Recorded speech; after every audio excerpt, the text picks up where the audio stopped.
Hello and good morning to you all. This is Karishma Shukla. Today we are going to learn in our subject DSS. Our unit is connections and our topic is numerical of lap joint and butt joint. Today we are going to see the numericals of these two. First we are going to start with the numerical of lap joint. So first given numerical is calculate the strength of minimum of 20 mm dia of bolt of grade 4.6 for the following cases. The plates to be jointed are 12 mm thick. मतलब दोनों plates की size क्या दे रखी same, dia of bolt दिया हुआ है, grade of bolt दिया हुआ है और क्या बोला है बस आपको क्या करना है जॉइंट बनाना है. फर्स्ट जॉइंट कौन सा है लैप जॉइंट. फिर दूसरा है single cover butt joint the cover plate being 10 mm thick. ठीक है. फिर बोल रहा है double cover butt joint of the cover plate being 8 mm thick. Assume steel का ग्रेड दे रखा है 410. सबसे पहले अपने पास डी कितना दे रखा है nominal dia of bolt 20 mm given values में. फिर डी नॉट निकालना है या डी एच बोल लो डाया ऑफ बोल्ट फास्टनर सोल्स. तो 20 के लिए अपने पास क्या दे रखा है उस टेबल में जो आपको इसके पहले वाले लेक्चर में बताया था उसमें अपने पास 2 दे रखा था क्योंकि 24 तक 2 mm ऐड करना है. 12 to 16 1 mm, 16 to 24 2 mm and 24 से अप में 3 mm. तो 2 mm ऐड किया 22 हो गया अपना. नेक्स्ट ग्रेड ऑफ स्टील दे रखा है FE 410 that is FU equals to 410. Grade of bolt दे रखा है क्या 4.6 से FUB की वैल्यू आ गई 400. F ऑफ YB की वैल्यू निकालनी है तो वैल्यूज पुट ऑन करके देखिए तो वैल्यूज कितनी आ जाएगी 240 न्यूटन पर mm स्क्वायर आ जाएगी. FYB बोल रही हूँ मैं, ठीक है ना.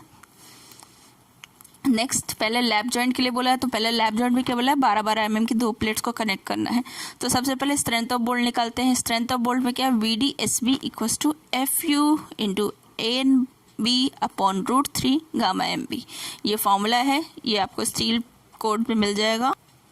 और नेक्स्ट इसके बाद ANB इक्वल्स टू ANB की वैल्यू निकाली 0.78 π/4 d स्क्वायर. ये दे रखा है अपने पास डी स्क्वायर की वैल्यू 20 है, पुट ऑन करिए 245.04 mm स्क्वायर. गामा MB की value page number 30 of IS code 800 1.25 मिल जाएगी वहाँ से. वैल्यूज पुट करिए. FUB की वैल्यू क्या है 400 ग्रेड ऑफ बोल्ट से निकली हुई है into area upon √3 into factor of safety. Values put on करिए कितनी आ गई वैल्यूज न्यूटन में आएगी. किलो न्यूटन में 1000 से मल्टीप्लाई करके यहाँ पर चाहे तो कन्वर्ट कर लीजिए, नहीं तो यहाँ पे कन्वर्ट करिए. किलो न्यूटन में सारी वैल्यूज़ को आपको कन्वर्ट करना है तो 45.271 kilo newton. Next bearing strength of bolt. Bearing strength of bolt निकालने के लिए अपने पास फॉर्मूला क्या है VDPB equals to 2.5 into KB into D into T into FU upon gamma MB. यहाँ पे ये FU लिखा है FUB नहीं है तो ये ध्यान रखना है आपको, ठीक है. तो पहले अपन को सबसे पहले फॉर KB के लिए अपने पास वैल्यूज़ क्या दे रखी हैं.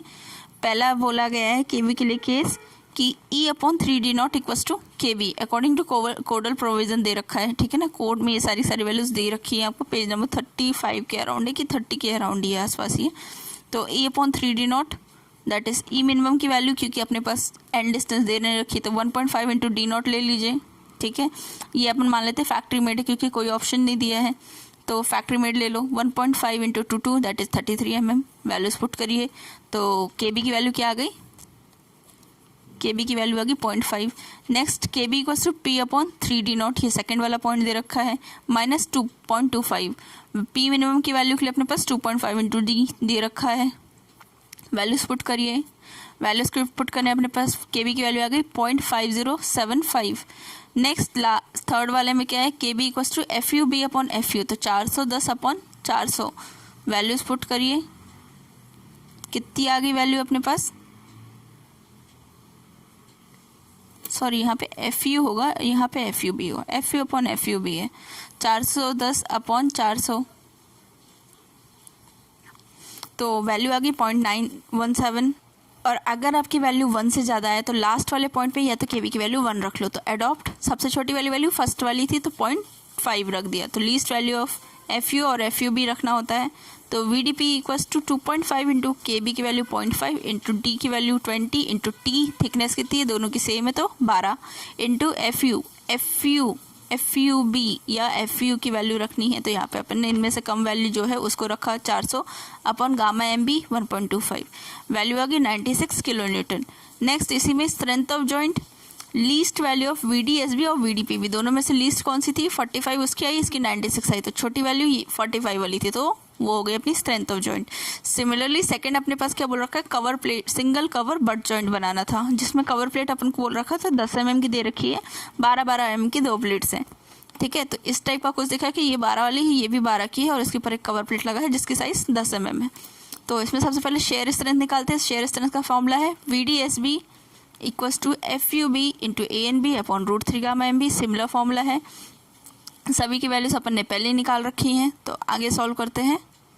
सेम निकलेगा, कोई अंतर नहीं है क्योंकि ये वैल्यूज बिल्कुल सिमिलर है। अब इसकी बेयरिंग स्ट्रेंथ देखते हैं, तो बेयरिंग स्ट्रेंथ में सिमिलरली निकाल दिया आपने फिर से सारी KB की वैल्यूज़ के लिए।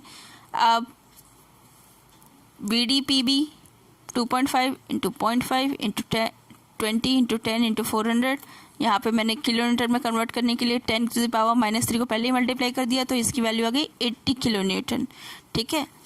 और स्ट्रेंथ ऑफ जॉइंट कितना हो गया, लीस्ट वैल्यू ऑफ VDPB और VDSB, दोनों की लीस्ट वैल्यू कितनी आ गई 4.27। डबल कवर बट जॉइंट, अब यहाँ पे ध्यान देना है कि यहाँ डबल कवर बट जॉइंट के लिए बोला, तो यहाँ पे आपकी वैल्यू थोड़ी सी डिसिमिलर होगी, तो यहाँ ध्यान देना है।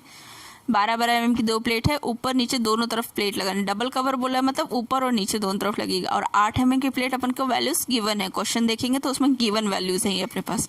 अपन ने कुछ इस तरीके का डायग्राम बना लिया। नेक्स्ट आगे बढ़ते हैं। अब सबसे पहले इसमें शेयर स्ट्रेंथ कैलकुलेट करना है। अब मैंने आपको स्टार्टिंग में बताया था कि जहाँ डबल कवर लगेगा वहाँ VDSB में 2 मल्टीप्लाई हो जाएगा। क्यों? क्योंकि दो तरफ प्लेट लग रही, दो तरफ कनेक्शंस हो रहे हैं, तो अपना करेक्शन इंक्रीज हो रहा है। इस केस में शेयर स्ट्रेंथ ऊपर और नीचे दोनों तरफ लगेगी, लेकिन ये केस बेयरिंग स्ट्रेंथ पे अप्लाई नहीं होगा, क्योंकि बेयरिंग स्ट्रेंथ प्लेट पे नहीं लग रही, वो डायरेक्टली आपके बोल्ट्स पे लग रही, तो वो बोल्ट्स पे डिपेंडेंट है। लेकिन शेयर स्ट्रेंथ आपके नंबर ऑफ प्लेट्स पे डिपेंडेंट है। तो ऊपर नीचे 2 कवर प्लेट लगाया, तो अपन ने यहाँ पे क्या किया, फॉर्मूले में 2 मल्टीप्लाई कर दिया।